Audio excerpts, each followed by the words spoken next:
அதே போல் இந்த வேதத்தை நான் இன்னும் வாசிக்கணும், இயேசுவை நான் இன்னும் அறியணும், நான் விரும்புகிறேன் என்று சொல்லி நீங்கள் விரும்பினால் எங்களிடத்தில் வேதாகமும் இருக்கிறது. அதை நாங்கள் இலவசமாக தான் கொடுக்கிறோம். நீங்கள் வாங்கி அதை வாசிப்பீர்களானால் நீங்கள் நிச்சயமாக அது மூலமாய் ஆசீர்வதிக்கப்படுவீர்கள். சமாதானம் உண்டாகும், சந்தோஷம் உண்டாகும், வாதை உங்கள் கூடாரத்தை அணுகாது. ஆகவே நீங்கள் விரும்பினால் இலவசமாய் நாங்கள் கொடுக்கிற வேதத்தை நீங்கள் வாங்கிக்கலாம். வீடுகளுக்கு எடுத்து செல்லுங்க. ஓய்வாக இருக்கும்போது வாசித்து பாருங்க. பிள்ளைகளை வாசிக்க வைங்க. அதில் மதம் சொல்லப்படலை, ஒரு மனுஷன் எப்படி வாழணும்னு சொல்லப்பட்டிருக்கிறது. அதை நீங்கள் கற்றுக்கொள்ளுவீர்களானால் நீங்கள் ரொம்ப ஆசீர்வாதமாக இருப்பீர்கள்.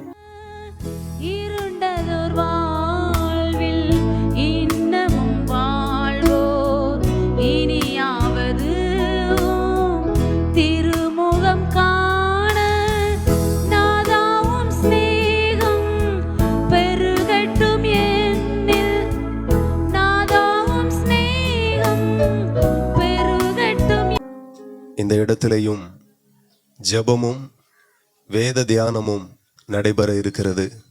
நீங்கள் விரும்பினால் இந்த ஜெபத்தில் பங்கெடுக்கலாம்.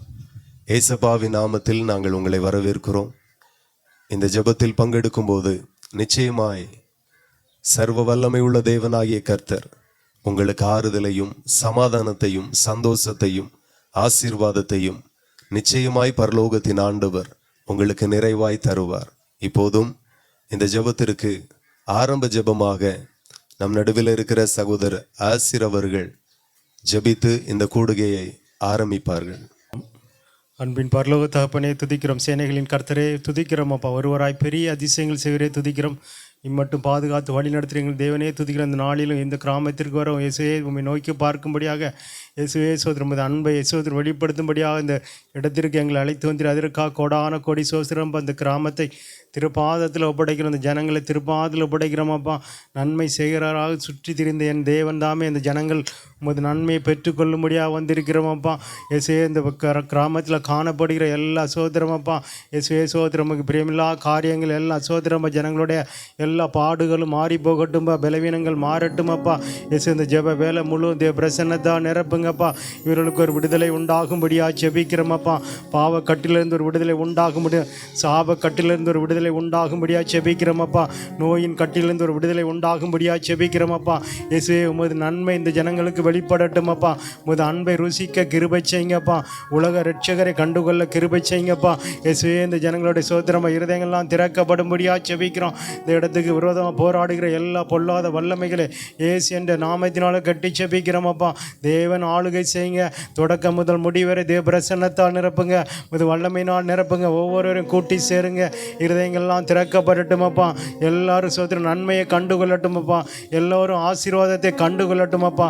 எல்லோரும் நித்திய ஜீவனை கண்டுகொள்ளட்டுமப்பா. உமது கிருபை இரக்கம் இந்த இடத்துல இருக்கட்டும். இயேசுவின் நாமத்தில் நல்ல பிதாவே, ஆமென். இப்போதும் நம் நடுவில் இருக்கிற அருண்குமார் டேவிட் அவர்கள் ஒரு பாடலை பாடி கர்த்தருடைய நல்ல நாமத்தை மகிமைப்படுத்துவார்கள். ஹல்லேலூயா. எனக்கா இத்தனை கிருபை என்மேல் அளவற்ற கிருபை, எனக்கா இத்தனை கிருபை என்மேல் அளவற்ற கிருபை, என்னை விட எத்தனை பேர் தகுதியாக இருந்தும் என்னை மட்டும் கிருபை என்று தேடி வந்ததே. என்னை விட எத்தனை பேர் தகுதியாக இருந்தும் என்னை மட்டும் கிருபை வந்து உயர்த்தி வைத்ததே. உங்க கிருபை என்னை வாழ வைத்ததே. உங்க கிருபை என்னை தூக்கி சுமக்குதே. உங்க கிருபை என்னை வாழ வைத்ததே.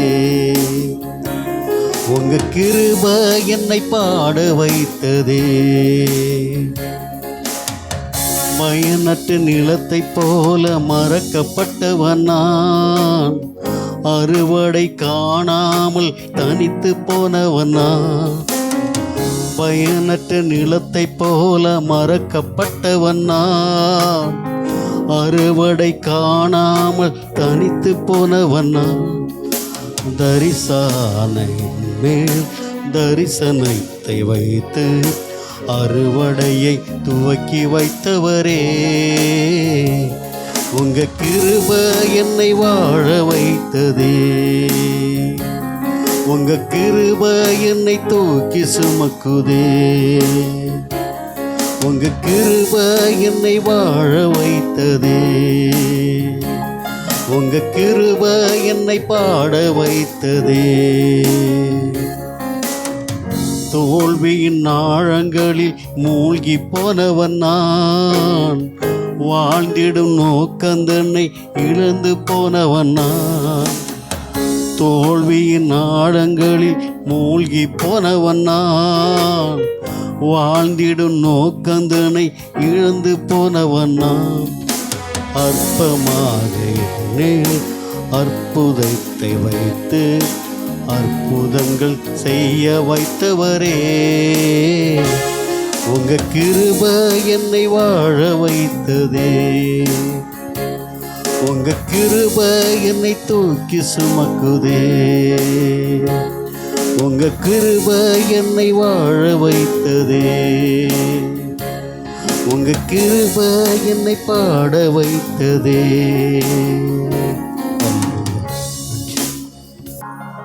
இயேசு கிறிஸ்துவின் நாமத்தில் ஒரு விசை கூட இந்த பகுதியிலே குடியிருக்கிற யாவரையும் வாழ்த்துகிறேன். ஆண்டவர் வேதத்தில் சொல்லியிருக்கிறபடியே உங்கள் துக்கம் சந்தோஷமாய் மாறும் என்று ஆண்டவர் வேதத்தில் எழுதியிருக்கிறார். நீங்கள் கர்த்தராகிய இயேசு கிறிஸ்துவை விசுவாசிப்பீர்களானால் இன்றைக்கு உங்கள் துக்கத்தை அவர் சந்தோஷமாய் மாற பண்ணுவார். ஒரு மனுஷனுடைய வாழ்க்கையில் அநேக துக்கங்கள் உண்டு. பணத்தினால் மாற்ற முடியாததை, பலத்தினால் மாற்ற முடியாததை, அதிகாரத்தினால் மாற்ற முடியாத துக்கங்களை இயேசுவானவர் அற்புதமாய் உங்களுக்கு மாற்றி கொடுப்பார். நீ விசுவாசித்தால் தேவனுடைய மகிமையை காண்பாய் என்று ஆண்டவர் வேதத்தில் எழுதியிருக்கிறார். அவரை விசுவாசிக்கிறவர்களுக்கு, அவரை நம்புகிறவர்களுக்கு அவர் சகலதையும் செய்ய வல்லவராயிருக்கிறார். இன்றைக்கும் உங்கள் நடுவில் ஆண்டவருடைய வார்த்தையை சொல்லும்படியாய் வந்திருக்கிறோம். இது நாங்கள் விரும்பி வராமல் சர்வ வல்லமை உள்ள தேவனாகிய கர்த்தர் வேதத்தில் எழுதியிருக்கிறார். நீங்கள் புறப்பட்டு போய் சகல ஜாதிகளுக்கும் சுவிசேஷத்தை பிரசங்கியுங்கள் என்று சொல்லி, அதன் அடிப்படையில் அவருடைய வார்த்தை, அவருடைய வேதம் ஒரு குறிப்பிட்ட ஜனத்துக்கு மட்டுமல்ல, குறிப்பிட்ட தேசத்திற்கு மட்டுமல்ல, இந்த பூமியில் அண்ட சராசரங்களிலேயும் வாழுகிற எல்லா ஜனத்திற்காக ஆண்டவர் வேதத்தை எழுதியிருக்கிறார். ஆகவே ஆண்டவர் எல்லா ஜனத்திற்கான தேவனாயிருக்கிறார், எல்லா ஜனத்திற்கான கர்த்தராயிருக்கிறார். அவருடைய வார்த்தை இந்த பூமியில கடைசி முனை மட்டும் ஆளுகிற ஜனங்களுக்கு போய் சேர வேண்டும் என்கிறது தேவனுடைய சித்தமாயிருக்கிறது. ஆகவே ஆண்டவருடைய வார்த்தைக்கு கீழ்ப்படிந்து எல்லா ஜனங்களுக்கும் அவருடைய வேதத்தை பிரசங்கிக்க வேண்டும் என்று சொல்லி ஆண்டவருடைய வார்த்தைக்கு பயந்தும் அதை நேசித்தும் நாங்கள் உங்கள் நடுவிலே ஆண்டவருடைய வார்த்தையை சொல்ல வந்திருக்கிறோம். அநேக செய்திகளை நீங்கள் கேட்குறீங்க, வாசிக்கிறீங்க, பார்க்குறீங்க.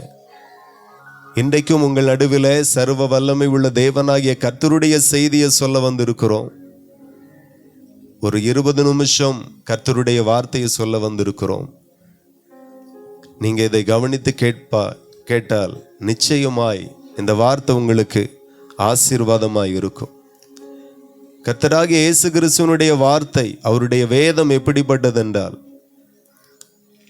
இந்த உலகத்திலே அதிகமாய் ஒரு புஸ்தகம் விற்பனை ஆகுகிறது என்றால் அது கர்த்தருடைய வேத புஸ்தகம் மட்டும்.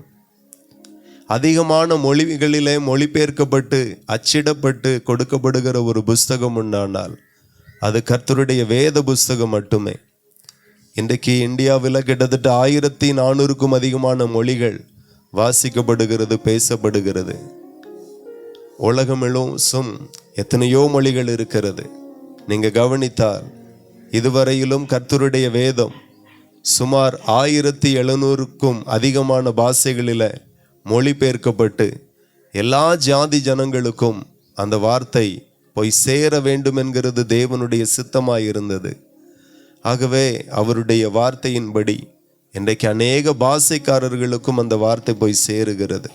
உண்மையிலே இது ஒரு மனுஷனுடைய திட்டமாயிருந்தால், ஒரு மனுஷனுடைய சித்தமாயிருந்தால் ஒரு மாவட்டத்தோடு நின்று போயிருக்கும் இந்த பணி, இந்த வேதம், இந்த சபை.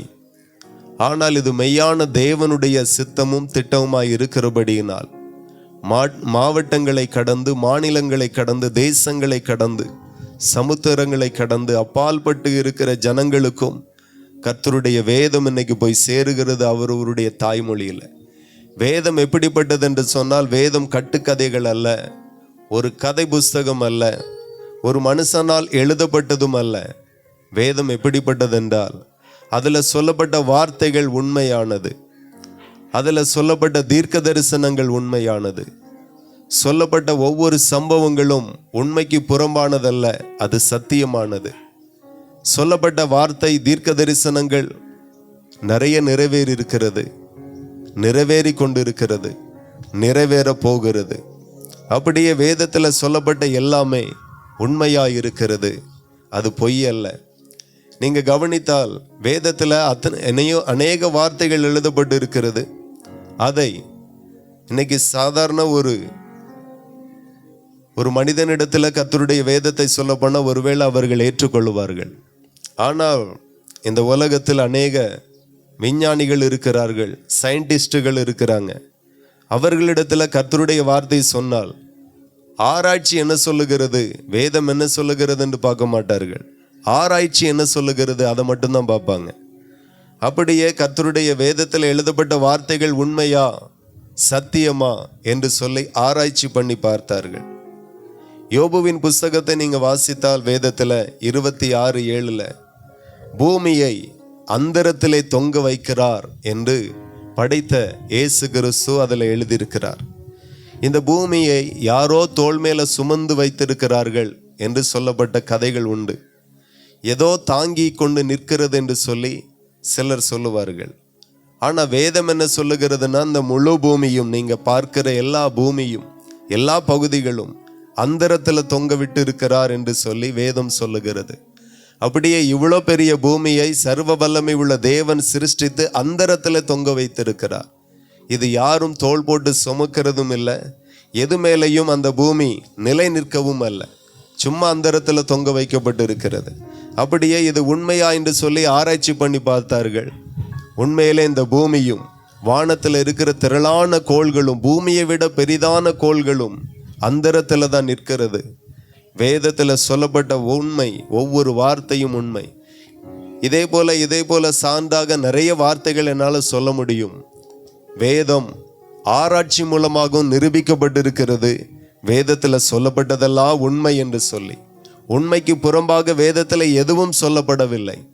ஆகையினால நீங்க வேதத்துக்கு செவி கொடுங்க, அந்த வார்த்தைகள் நிச்சயமாய் ஆசீர்வாதமாய் இருக்கும். ஆண்டவர் இந்த பூமியில இருக்கிற மனிதர்களுக்கு ஏன் வேதத்தை தந்தார் அப்படின்னா, எல்லா மனுஷனும் விரும்புகிறாங்க, நான் ஆசீர்வாதமாய் இருக்கணும், என் குடும்பம் ஆசீர்வாதமாய் இருக்கணும். எல்லாரும் அதை விரும்புகிறாங்க. ஒருவரும் தரித்திரத்தையோ வேதனையோ விரும்பாமல் எல்லாரும் ஆசீர்வாதத்தை விரும்புகிறாங்க. ஆசீர்வாதம் எப்படி வரும்? படித்ததுனால வருமா? நல்ல திறமசாலியா இருக்கிற அதனால ஆசீர்வாதம் வருமா? அல்லது பாட்டம் முப்பாட்டம் சொத்து என்கிட்ட நிறைய இருக்கு அதனால ஆசீர்வாதமா இருப்பேன்னு சொல்ல முடியுமா? கிடையாது. ஒரு மனுஷனுக்கு ஆசீர்வாதம் எப்போ வரும் அப்படின்னா, மனுஷனை உண்டாக்கின தேவன் ஒரு மனுஷன் எப்படி வாழணும், இப்படி வாழக்கூடாது என்று சொல்லி வேதத்தில் எழுதியிருக்கிறாரோ அப்படியே அந்த மனுஷன் வாழுவான். ஆனால் அந்த மனுஷன் நிச்சயமாய் ஆசீர்வதிக்கப்படுவான். வேதத்தில் ஒரு மனுஷன் எப்படி வாழ வேண்டும் என்று சொல்லி நிறைய எழுதப்பட்டிருக்கிறது. நீங்க கவனித்தால் இயேசு கிறிஸ்து இந்த பூமியில வந்து மதத்தை போதிக்கும்படியாய், சிலரை மதமாற்றும்படியாய் ஆண்டவர் வரல. மனுஷன் எப்படி வாழணும்னு சொல்லி கொடுக்கும்படியாய் வந்தார். நீங்க கவனித்தீர்கள். ஆனால் இயேசு சொல்லுகிறார், நானே வழியும் சத்தியமும் ஜீவனுமாய் இருக்கிறேன் என்று சொல்லி. வழி தெரியாத ஒவ்வொரு மனுஷனுக்கும் வழியாக இயேசு கிறிஸ்து வந்தார். அவர் வந்து மனுஷனுக்கு 3 காரியத்தை நான் சொல்ல விரும்புகிறேன். இயேசு கிறிஸ்து ஏன் இந்த பூமியில வந்தார் என்று சொல்லி. அநேக காரியத்தை சொல்லலாம், நான் நேரம் போதாது. ஆகையினால சுருக்கமாய் சொல்லுகிறேன். இயேசு கிறிஸ்து போதிக்கும்படியாய் வந்தார். ஒரு மனுஷனுக்கு நல்ல வழிகளை போதிக்கும்படி வந்தார். ஒரு மனுஷன் தனக்கு பிடிச்ச மாதிரி வாழுவானால் இந்த பூமியில் ஆசீர்வாதமா இருக்க முடியாது. பிறரை பார்த்து சினிமாவை பார்த்து வாழுவானால் ஆசீர்வாதமா இருக்க முடியாது. ஆனா வேதத்துல சொல்லப்பட்டபடி வானத்தையும் பூமியும் படைத்த தேவனுடைய சித்தத்தின்படி ஒரு மனுஷன் வாழுவானால் அவனும் அவனுடைய தலைமுறைகளும் இந்த பூமியில ஆசீர்வாதமாய் இருப்பார்கள். அந்த ஆசீர்வாதத்தை யாராலையும் தடுக்க முடியாது. இன்னைக்கு தன்னுடைய இஷ்டத்துக்கு வாழ்ந்துட்டு அநேகர் மேல வேதனைகள், கஷ்டங்கள், வியாதிகள், போராட்டங்கள் இருக்கிறது. உடனே நாம என்ன நினைக்கிறோம்னா, யாரோ சேவனை பண்ணி வச்சுட்டாங்க, யாருடைய சாபமோ தெரியல, யாரோ மந்திரம் பண்ணிட்டாங்க அப்படின்னு நினைக்கிறோம். கிடையாது. தேவனுடைய சத்தியத்தை நாம அறியாம நம்ம இஷ்டத்துக்கு வாழுகிறபடியினால நிறைய ஆசீர்வாதங்கள் நமக்கு இல்லாம போகுது. நீங்கள் ஒவ்வொரு பேரும் ஆசீர்வாதமா இருக்க வேண்டும் என்கிறது தான் தேவனுடைய சித்தம். நீங்க கவனித்தால் ஆண்டவர் வேதத்துல நிறைய நல்ல விஷயங்களை எழுதியிருக்கிறார். அதுல ஒரு சில காரியத்தை நான் உங்களுக்கு சொல்லி தருகிறேன். அது உங்களுக்கு மிகுந்த ஆசீர்வாதமா இருக்கும். ஆண்டவர் வேதத்துல எழுதியிருக்கிறார், நன்மையை ஜாக்கிரதையுடனே தேடுகிறவன் தயை பெறுவான், தீமையை தேடுகிறவனுக்கோ தீமையே வரும் என்று சொல்லி ஆண்டவர் வேதத்தில் எழுதியிருக்கிறார். நன்மையை ஜாக்கிரதையுடன் தேடணும். இந்த பூமியில நல்லது எவ்வளவு வேணாலும் பண்ணலாம், ஆனா கெட்டது பண்ணிட்டோம் அப்படின்னா எதை விதைக்கிறாயோ அதை நீ அறுப்பாய் என்று ஆண்டவர் சொல்லி இருக்கிறார். அப்போ நல்லதை செய்தால் நல்லது உங்க மேலையும் உங்க குடும்பத்தின் மேலையும் வரும். தீமையை செய்தால் அதே தீமைக்கு பலனாக சாபங்களும் வேதனைகளும் வியாதிகளும் பிரச்சனைகளும் உங்க மேலையும் பிள்ளைகள் மேலையும் வரும். ஆகையினால ஆண்டவர் ஜனங்களை சந்தித்து நல்ல விஷயங்களை, நல்ல வழிகளை ஆண்டவர் போதித்தார். அவர் வழிகளில ஒரு மனுஷன் நடப்பானால் நிச்சயம் ஆசீர்வாதமாய் இருப்பான். ஆகவே இயேசு கிறிஸ்து போதிக்கும்படியாய் வந்தார். அதோடு கூட இயேசு கிறிஸ்து அநேக அற்புதங்களை செய்யும்படியாய் வந்தார். நிறைய ஜனங்கள் வியாதிப்பட்டு இருந்தார்கள், பிசாசு போராட்டத்தில் இருந்தார்கள், சேவனை கட்டுகளுக்குள்ளாய் இருந்தார்கள். இயேசு கிறிஸ்து இந்த பூமியில செய்த அற்புதத்தை ஒரு புஸ்தகம் போட்டு எழுத போனால் பூமி கொள்ளாத அவ்வளோ அற்புதத்தை இயேசு கிறிஸ்து இந்த பூமியில செய்திருக்கிறார். இன்றைக்கும் உங்க வாழ்க்கையில என்ன போராட்டங்கள் இருந்தாலும், என்ன பிரச்சனைகள் இருந்தாலும், என்ன வியாதிகள் இருந்தாலும், இல்லை ஏதோ ஒரு மாந்திரிக கட்டுகள் இருந்தாலும், நீங்க இயேசுவை நோக்கி பாருங்க, இயேசுவை நோக்கி கூப்பிடுங்க. ஆபத்து காலத்தில் என்னை நோக்கி கூப்பிடு, நான் உன்னை விடுவிப்பேன் என்று ஆண்டவர் வேதத்தில் எழுதியிருக்கிறார். ஆபத்துகளுக்கெல்லாம் விடுதலையை கொடுக்க ஒரு உண்மை உள்ள தேவன் ஒருவர் இருக்கிறார். அவர் இயேசு கிறிஸ்து மட்டும் என்று வேதம் சொல்லுகிறது.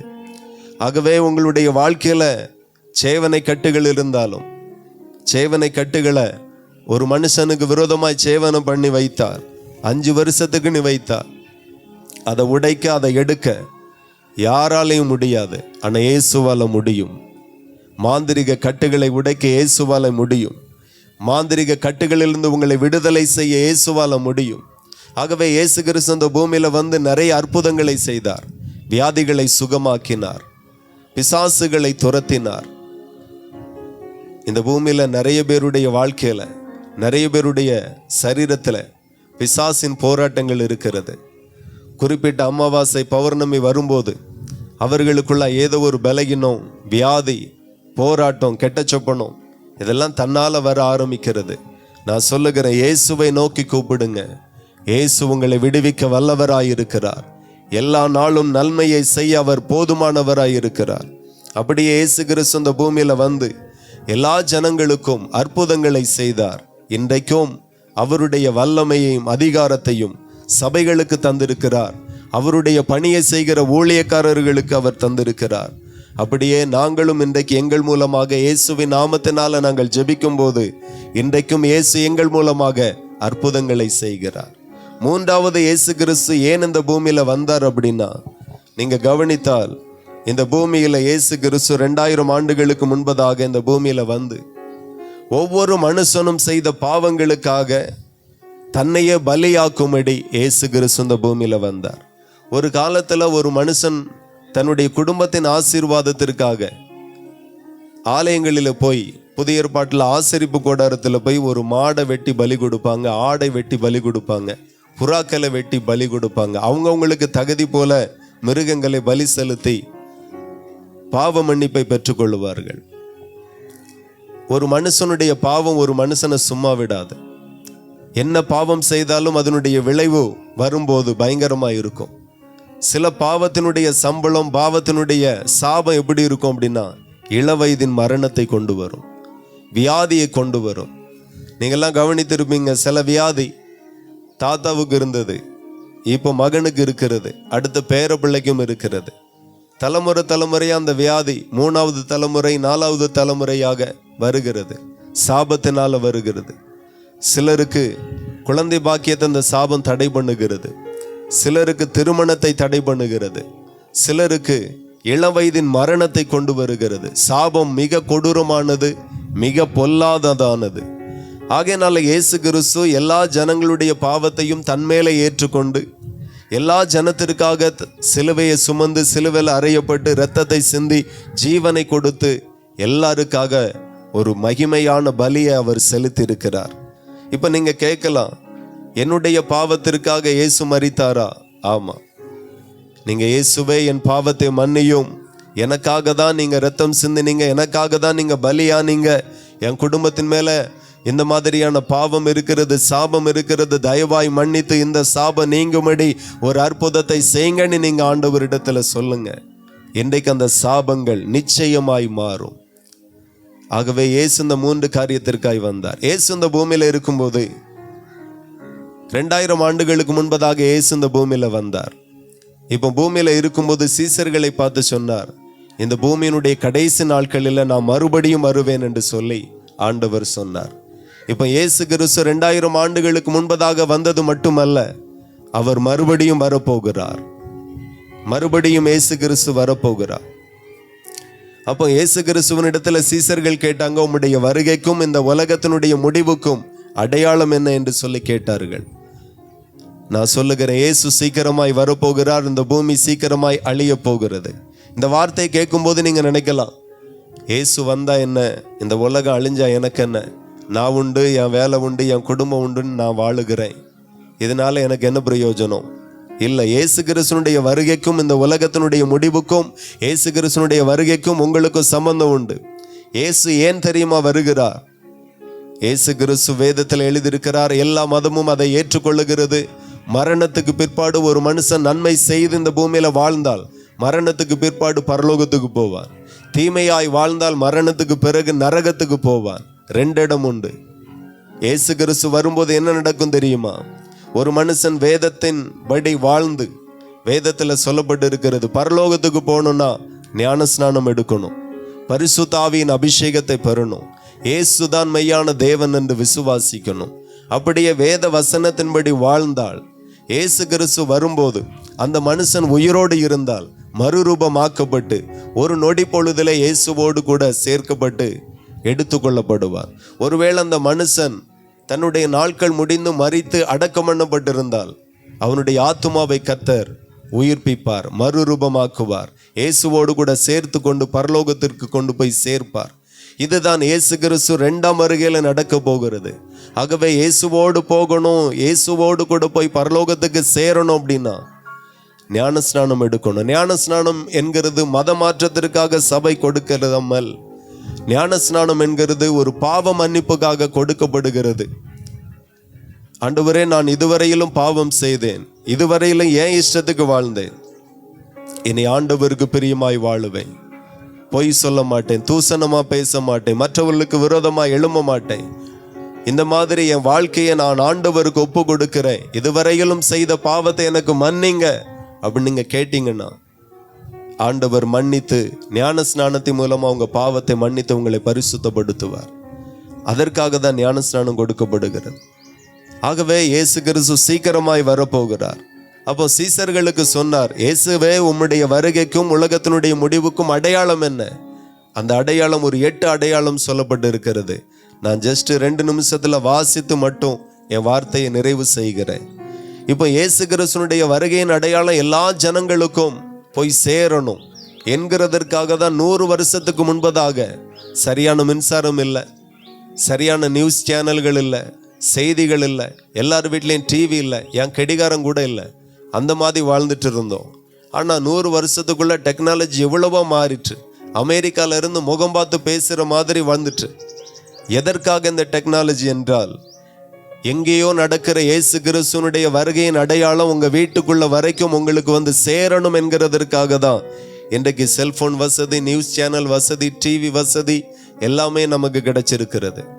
இல்லைன்னா முன்னோர்கள் நம்மளை விட அறிவற்றவர்கள் அல்ல, நம்மளை விட அறிவாளிகள். ஆனால் இன்னைக்கு இருக்கிற டெக்னாலஜியில் காரணம் என்ன அப்படின்னா, உலகத்தினுடைய முடிவு நெருங்குகிறது, இயேசு சீக்கிரமாய் வருகிறார், அவருடைய செய்தி எல்லா ஜனங்களுக்கும் போய் சேரணும். அதற்காக தான் இவ்வளோ டெக்னாலஜி வளர்ந்திருக்கிறது. ஆகவே அவருடைய வருகையின் அடையாளம் என்ன அப்படின்னா, யுத்தங்களையும் யுத்தங்களின் செய்திகளையும் நீங்க கேள்விப்படுவீர்கள். இன்னைக்கு பார்த்தீங்கன்னா ஏதோ ஒரு தேசம் ஒன்றோடு ஒன்றா மோதிக்கொண்டு யுத்தம் நடந்து கொண்டு இருக்கிறது.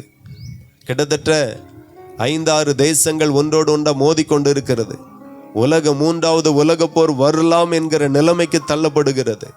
இந்த உலகம் முழுவதும் இருக்கிற ஆயுதங்களை கொண்டு இந்த பூமியை போல 400 பூமிகளை அழிக்க முடியும், அவ்வளோ வெடிமருந்தை வைத்திருக்கிறார்கள்.